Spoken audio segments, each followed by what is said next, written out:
Assalamualaikum warahmatullahi wabarakatuh. Hai semua, perkenalkan saya Mama Zoe. Di video kali ini seperti biasa saya akan share lagi tentang bagaimana cara saya mengatur keuangan rumah tangga dengan cara budgeting edisi di bulan November. Sebelum lanjut, saya mau menyapa kalian semua dulu nih. Apa kabar kalian semua? Semoga kalian dalam keadaan sehat, bahagia, dan tentunya berlimpah banyak rezeki ya. Amin. Di video kali ini, tak henti-hentinya juga saya mau mengingatkan kepada kalian semua untuk terus dukung saya dengan cara like dan komen video saya yang ini. Dan jangan lupa untuk subscribe channel YouTube saya biar saya makin semangat untuk membuat video-video menarik buat kalian semua. Nah, sekarang kita lanjut ke videonya ya teman-teman. Pertama-tama di sini saya mau menutupi dulu bekas-bekas coretan dari lembaran sebelumnya ya. Jadi ini saya menggunakan kertas warna coklat ini untuk menutupi beberapa warna spidol yang bocor dari halaman sebelumnya untuk budgeting di bulan Oktober. Nah, langsung saja setelah saya menempel kertas coklat ini, tak lupa saya labeli dengan nama November Budget Plan. Terus disimpel saja, langsung di sini saya tempeli lagi dengan gambar-gambar hijab estetik seperti ini. Ini cuman saya print aja ya teman-teman. Saya cari di Google, terus saya print out dan saya tempelkan saja seperti ini. Oh ya, sambil saya nempel nih, saya juga mau bahas nih satu isu yang lagi sering dibicarakan akhir-akhir ini, yaitu resesi tahun 2023. Nah, bagi kalian, bagaimana sih kalian menanggapi isu tersebut? Boleh dong ditulis di komen section di bawah. Nanti bisa sharing-sharing sekalian ya sama teman-teman yang lain. Nah, bagi saya pribadi, dalam menanggapi isu resesi tahun 2023 itu sebenarnya kita tidak perlu terlalu panik ya teman-teman. Karena sadar atau tidak, sebenarnya sekarang itu kita sudah di tahap resesi. Bayangkan saja ya teman-teman, dalam setahun terakhir ini itu sudah banyak sekali harga-harga barang yang melonjak naik. Belum lagi penghasilan yang juga tetap ya itu-itu saja. PHK pun masih berjalan di beberapa tempat ya teman-teman. Jadi sebenarnya kalau mau mengatakan resesi tahun 2023 itu ndak usah terlalu jauh ya melangkah ke tahun itu. Tahun ini saja sebenarnya bagi saya itu sudah resesi. Bagi ibu-ibu paham dong ya berapa tuh kenaikan karena harga-harga bahan baku di pasaran. Nah, lanjut lagi nih. Bagi saya juga resesi tahun 2023 itu atau yang sudah sementara jalan nih, itu sebenarnya membuat kita makin tertantang nih ya untuk mengelola keuangan kita biar kita bisa survive di era resesi nantinya. Tidak tahu ya ke depannya itu seperti apa. Apakah akan bertambah parah atau malah berangsur-angsur membaik seiring dengan penyesuaian diri kita masing-masing ya teman-teman. Saya juga tidak mengerti dengan keadaan di tahun 2023 nanti. Namun di sini saya hanya bisa memberitahu kepada teman-teman semua untuk jangan panik. Tetap lakukan yang namanya budgeting, evaluasi budget, terus nabung juga, terus berinvestasi juga, terus lebih bijak lagi lah dalam mengelola keuangan kita. Nah, sekarang kita lanjut saja lagi ya ke video saya.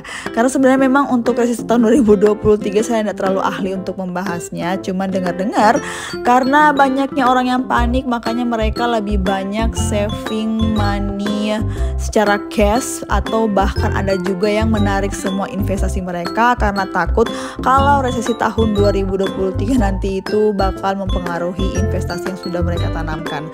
Dan itu tentunya membuat perekonomian jadi tidak jalan lagi ya teman-teman, karena uang yang beredar makin sedikit. Sebenarnya itu sih yang menakutkan ya dalam resesi. Belum resesi tapi kita sudah panik dan keep money yang banyak sehingga uang itu tidak berputar begitu loh. Itu sebenarnya yang paling menakutkan ya teman-teman. Jadi kayak resesi dibuat oleh ketakutan kita sendiri. Itu ya kalau menurut saya. Nah, oke, kita balik lagi ke video saya sekarang. Ini untuk November budget plan di bulan ini, alhamdulillah income-nya masih sama di angka 7 juta rupiah.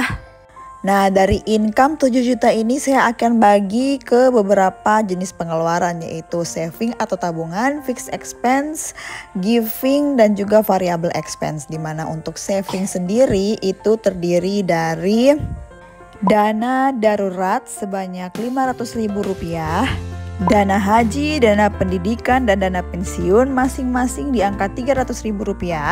Sinking Fund untuk kurban di angka Rp250.000 dan pajak kendaraan di angka Rp500.000, sehingga kalau di total saving kali ini ada di angka Rp2.150.000. Oke, lanjut lagi ke fixed expense atau pengeluaran tetap. Di situ ada dua kategori ya. Yang pertama itu listrik di angka Rp500.000 dan gas di angka Rp50.000. Sehingga kalau di total untuk fixed expense ini habisnya sebanyak Rp550.000. Oke, sekarang kita lanjut lagi ke kategori berikutnya, yaitu kategori giving, dimana untuk giving hanya satu pengeluarannya teman-teman, yaitu family di angka Rp500.000. Soalnya di bulan ini ada banyak keluarga saya yang berulang tahun. Nah, sekarang lanjut lagi ke variable expense atau pengeluaran tidak tetap, di mana semua pengeluaran di sini itu sifatnya cash ya teman-teman. Untuk variable expense seperti biasa akan saya bagi ke dalam 5 minggu untuk di bulan ini. Dimana untuk kategori pertama di variable expense ini ada groceries yang saya budgetkan di minggu pertama itu sebanyak Rp700.000, minggu kedua, ketiga, keempat, dan kelima itu sebanyak Rp25.000, sehingga kalau di total ada sebanyak Rp800.000 untuk groceries di bulan ini. Lanjut untuk kebutuhan anak. Di kebutuhan anak untuk minggu pertama saya budgetkan sama sebanyak Rp700.000 dan untuk minggu kedua hingga minggu kelima itu di angka Rp25.000, sehingga totalnya juga sama di angka Rp800.000. Lanjut lagi untuk kucing di minggu pertama itu Rp100.000, minggu ketiga sampai minggu keempat itu Rp10.000, dan untuk minggu kelima itu sebanyak Rp20.000, sehingga kalau di total angkanya itu ada sebanyak Rp150.000 untuk kucing. Selanjutnya untuk bahan makan di minggu pertama hingga minggu keempat itu saya budgetkan sebanyak Rp250.000. Sementara untuk minggu kelima itu sebanyak Rp100.000, sehingga kalau di total untuk bahan makan semuanya ada di angka Rp1.100.000. Lanjut lagi untuk jajan weekend. Jajan weekend dari minggu pertama sampai dengan minggu keempat itu saya budgetkan sebanyak Rp150.000, dan di minggu kelima itu sebanyak Rp100.000, sehingga kalau di total untuk jajan weekend ada di angka Rp700.000 untuk bulan ini. Lanjut ke dana jaga-jaga. Untuk dana jaga-jaga baik di minggu ke-1, kedua, ketiga, keempat, dan kelima itu sama di angka Rp50.000, sehingga kalau di total untuk dana jaga-jaga itu saya budgetkan sebanyak Rp250.000 di bulan ini.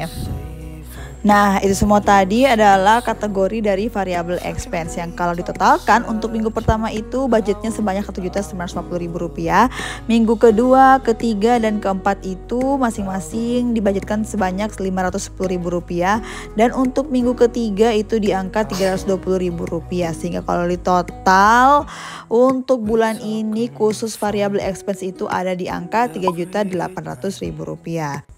Nah, di sini kalau teman-teman lihat untuk halaman variable expense ini di bawahnya itu masih kosong ya teman-teman. Jadi saya buat saja kalender untuk bulan November, dan tak lupa juga dilengkapi dengan stiker atau print out dari wanita berhijab ini ya teman-teman. Nah, di video ini juga sekalian saya mau lanjut untuk membagikan pendapatan atau income saya ini ke dalam posnya masing-masing ya teman-teman. Karena alhamdulillah ini videonya saya buat bertepatan di tanggal gajian suami begitu lah teman-teman. Jadi ini sudah saya buat dari tanggal 25 Oktober kemarin, cuma baru sempat edit sekarang. Nah, oke, ini saya atur dulu ya uangnya ke dalam cash tray, biar memudahkan saya nantinya untuk memasukkan uang-uang ini ke dalam pos-pos anggarannya masing-masing. Dan ini dia uangnya sudah rapi ya, tertata berdasarkan nominalnya dari yang mulai terbesar tuh 100.000 sampai yang terkecil Rp1.000. Oke, lanjut saja saya memasukkannya ke dalam binder keuangan saya. Untuk kategori pertama itu ada groceries. Di sini akan saya isi sebanyak Rp700.000 sesuai dengan budget yang sudah saya buat untuk minggu pertama. Begitu pula dengan kebutuhan anak, saya isi Rp700.000 sesuai dengan budget di minggu pertama, dan begitu seterusnya untuk beberapa kategori variable expense saya. Jadi seperti ini ya teman-teman cara saya mengelola keuangan rumah tangga saya. Bagi kalian yang bingung nih kenapa sih penghasilan bulanan itu harus saya partisi tiap minggu, karena bagi saya inilah cara budgeting yang paling efektif dan paling cocok untuk saya pribadi.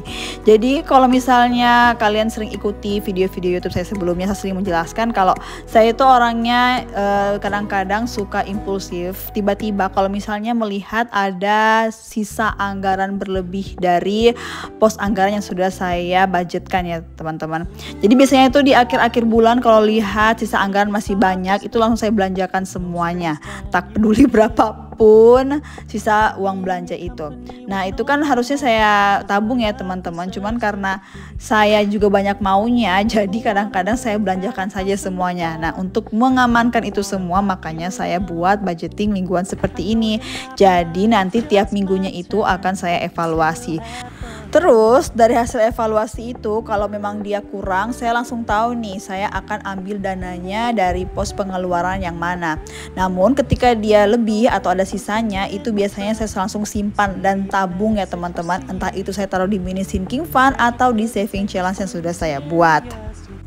Nah itu dia bagaimana cara saya mengelola keuangan rumah tangga saya, mulai dari membuat budget, mempartisi dia tiap minggunya, mempartisi dia tiap kategori budgetnya, dan membagi uangnya ke dalam masing-masing ziplock sesuai dengan nama pos-pos anggarannya. Semoga video dari saya ini bisa memotivasi atau menginspirasi kalian semua. Mana tahu dari kalian semua ada yang mau mulai membuat budgeting terus bingung bagaimana caranya, boleh ikut cara saya seperti ini ya teman-teman. Namun kalau misalnya cara seperti ini tidak bisa kalian ikuti, bolehlah ya cara ini juga dijadikan referensi nih buat kalian. Mana tahu ada teman-teman kalian yang suka dengan cara saya mengatur keuangan rumah tangga saya. Ingat, sharing is caring. Jadi dengan cara sharing artinya kita care atau perhatian sama orang-orang sekitar kita. Bagi saya apa yang saya lakukan sekarang ini itu sangat bermanfaat buat saya dan buat keuangan saya. Jadi itulah makanya kenapa saya suka share-share video-video budgeting seperti ini. Bukan maksudnya untuk ria atau pamer, tapi memang karena saya sudah merasakan manfaatnya, makanya saya share kepada kalian semua. Oke teman-teman, kayaknya itu saja yang ingin saya share kepada kalian semua melalui video budget edisi bulan November saya kali ini. Terima kasih buat kalian semua yang sudah menonton video saya sampai dengan detik ini.